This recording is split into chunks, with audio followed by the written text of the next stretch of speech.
ഇന്ന് നമ്മൾ നോക്കാൻ പോകുന്നത് മമ്മൂട്ടി കമ്പനി ആദ്യമായി പ്രൊഡ്യൂസ് ചെയ്ത് VR സുധീഷിന്റെ ഒരു ചെറുകഥയെ ആസ്പദമാക്കി രഞ്ജിത്ത് സംവിധാനം ചെയ്തിട്ടുള്ള ഷോർട്ട് ഫിലിമായ ആരോയെ കുറിച്ചാണ്.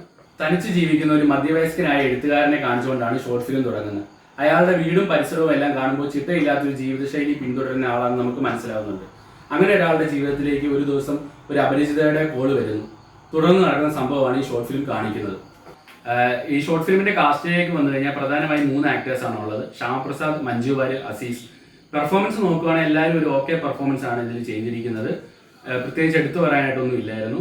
പിന്നെ ഇതിന്റെ മെയിൻ പോസിറ്റീവായിട്ട് തോന്നിയത് ഇതിന്റെ സിനിമാറ്റോഗ്രഫിയും അതുപോലെ സൗണ്ട് മിക്സിങ്, പിന്നെ മ്യൂസിക്. എൻ പോർഷനിൽ വിജുവാല് ചെയ്തൊരു മ്യൂസിക് ഒക്കെ വരുന്നുണ്ട്. അത് വളരെ നന്നായിട്ട് തോന്നിയിരുന്നു. മമ്മൂട്ടി കമ്പനിയും രഞ്ജിത്തും ചേർന്ന് ആദ്യമായി നിർമ്മിക്കുന്ന ഒരു ഷോർട്ട് ഫിലിം ആയതുകൊണ്ട് വളരെ എക്സ്പെക്ടേഷൻ വെച്ചാണ് ഞാൻ കണ്ടത്. എന്നാൽ നമ്മൾ കണ്ടു പഴകിയിട്ടുള്ള രീതിയിലത്തെ കഥയായതുകൊണ്ട് പുതിയൊരു അനുഭവമൊന്നും ഇതിൽ നിന്ന് കിട്ടിയില്ല. എന്തിനാണ് രഞ്ജിത്ത് ഇങ്ങനെ ഒരു ഷോർട്ട് ഫിലിം എടുത്തതെന്ന് തന്നെ നമുക്ക് തോന്നിപ്പോയി കണ്ടു കഴിയുമ്പോഴത്തേക്കും. മമ്മൂട്ടി കമ്പനി പ്രൊഡ്യൂസ് ചെയ്ത ഷോർട്ട് ഫിലിം ആയതുകൊണ്ടാണ് തോന്നുന്നു. ടെക്നിക്കൽ വൈസ് അത്യാവശ്യം ഡീസന്റ് ആയിരുന്നു, ഒരു ക്വാളിറ്റി ഒക്കെ ഉണ്ടായിരുന്നു. എന്നാൽ പറഞ്ഞ് പഴകിയ കഥയാണ്. ഈ ഒരു കഥയിൽ തന്നെ ഒരു 100 ഷോർട്ട് ഫിലിമുകൾ നമ്മുടെ ചുറ്റുമുണ്ട്. അതുകൊണ്ട് ഇതൊരു രസം തോന്നിയൊന്നുമില്ല പ്രത്യേകിച്ച്. ഷോർട്ട് ഫിലിമിന്റെ ഡ്യൂറേഷൻ 20 മിനിറ്റ് ആണ് വരുന്നത്. മമ്മൂട്ടി കമ്പനിയുടെ യൂട്യൂബ് ചാനലിൽ ഷോർട്ട് ഫിലിം അവൈലബിൾ ആണ്. ലിങ്ക് താഴെ ഡിസ്ക്രിപ്ഷനിൽ കൊടുത്തേക്കാം. കണ്ടിട്ടില്ലാത്തവർ കണ്ടു നോക്കുക. ഷോർട്ട് ഫിലിം കണ്ടവർ നിങ്ങളുടെ അഭിപ്രായം കമന്റ് ചെയ്യുക. കൂടുതൽ വീഡിയോസിനായി ചാനൽ സബ്സ്ക്രൈബ് ചെയ്യുക.